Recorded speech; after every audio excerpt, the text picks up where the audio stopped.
Ho, ho, ho. Merry Christmas, everybody. Straight Jackie here in Northwest Georgia. Here to talk about our new skeleton amp here, which is probably the baddest to the bone one that we have now. Most economical. That is an 8-pill base. One side is power supply, the other side is amp board. And it has a nice little cooling schema in there so that it can stay nice and cool. Additionally, it's 200 amps continuous of iron core. It's a little heavy. It's probably 50 to 60 pounds, maybe 70. I don't know. I didn't have any trouble carrying it at all. It was actually pretty light compared to my Ameritron. 2500 watt slug here for our testing today. This is a 110 amp. It can pull pretty much all of your standard 15 amp and probably even 20 amp if you leaned on it, especially if you had a driver and everything on the same breaker. So best to have a dedicated breaker for this, being it's on 110. We do them in 220, but this particular one wanted 110, so that's what we did. All right,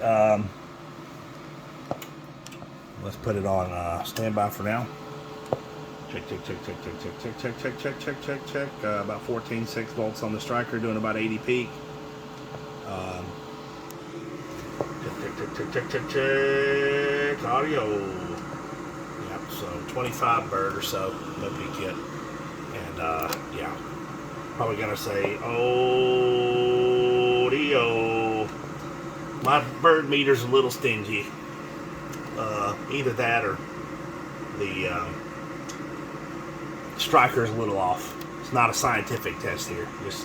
It was built on a bench with all the different instrumentation. This is already going to a buyer, so don't really care to go crazy on showing all the different stuff. This guy's going to test it out on his bench because he buys tons of amps from us. So it's already been tested and put together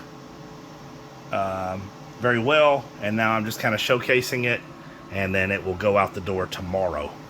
So I've been doing just a little bit of load testing on it just to see how warm it gets and things like that, and I am super impressed. So let's fire her up, put a little carrier in there and see what she does. Bird, oh yeah, oh yeah, easy 550.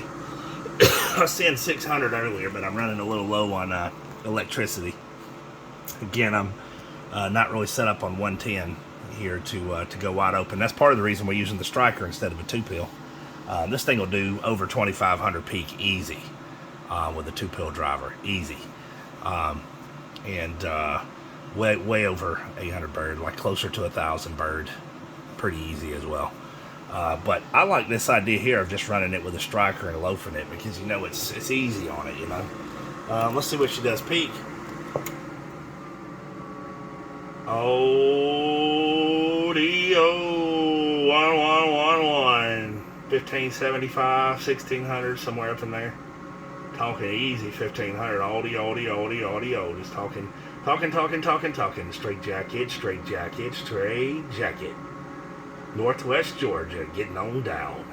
All right, them skip talkers. Man, there's been too much skip in my radio lately. I'm starting to sound like them. Yeah, so no problem going past 1500 just with the striker drive. And it definitely has a lot more in it. Can assure you of that. In fact, if I could get my electricity right, when my heater's not running and everything's off, I was getting 1750 and just the strikers. That's pretty good. But I also get usually an additional volt on my power supply. All right, thanks for tuning in. And yeah, this thing's going out in the wild soon. I can't wait to hear how he likes it. These run about $16.50 or so if anybody's interested. And you can check with Lumberjack. And Lumberjack in Tennessee usually buys and stocks skeleton amps, or you can reach out to us directly. If you go to Facebook, we have a Skeleton Amps group you can search for and get more information on how to order there as well. But Merry Christmas, everybody, and thanks for tuning in. 73s.